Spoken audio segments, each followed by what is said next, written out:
नमस्कार दोस्तों, ये तो कांड ही हो गया है। जी हाँ भाई लोग, ऐसा तो कोई मतलब सोच ही नहीं सकता है और वो करके दिखा देते हैं असली trending star hit machine power star Pawan Singh ji. जी हाँ दोस्तों, इस बार एक और बहुत ही बड़ा नया कांड हो चुका है जिसके बारे में वीडियो में बात करेंगे। लास्ट तक बने रहिएगा। चैनल पे नए हैं तो सब्सक्राइब कर लीजिएगा।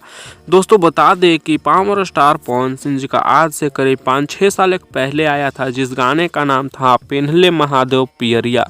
दोस्तों उस गाने से फिर से एक बार रिलीज कर दिया गया है वेब म्यूजिक के यूट्यूब चैनल पर। जी हाँ दोस्तों, हालांकि उसी चैनल पर रिलीज नहीं किया गया है लेकिन उसी गाने को एक बार फिर से यूट्यूब पे अपलोड किया गया है। भोजपुरी लोकगीत वेब पे उसी गाने को एक बार फिर से रिलीज किया गया है। कल रिलीज किया गया था गाने को और इस गाना दोस्तों अचानक से ट्रेंडिंग वाले पेज में आ गया, ट्रेंडिंग के मेन सेक्शन में। जी हाँ दोस्तों, म्यूजिक नहीं मेन में डायरेक्ट 6 नंबर पे ट्रेंड किया। जबकि हम स्क्रीनशॉट लिए उस टाइम 5 पे आ चुका था और उस टाइम ट्रेंडिंग वाला सेक्शन म्यूजिक में भी ट्रेंड करने लगा था। जी हाँ दोस्तों, 21 नंबर म्यूजिक पे भी ट्रेंड कर रहा है जिसका आप लोग स्क्रीनशॉट देख पा रहे होंगे स्क्रीन पर। ये रियल मेन ट्रेंडिंग में 5 नंबर पे ट्रेंड कर रहा है, आप लोग जाकर देख सकते हैं। हो सकता है कि जब तक आप लोग ये वीडियो देख पा रहे होंगे तब तक 2 या 3 नंबर में भी आ जाए, 1 नंबर में भी आ जाए।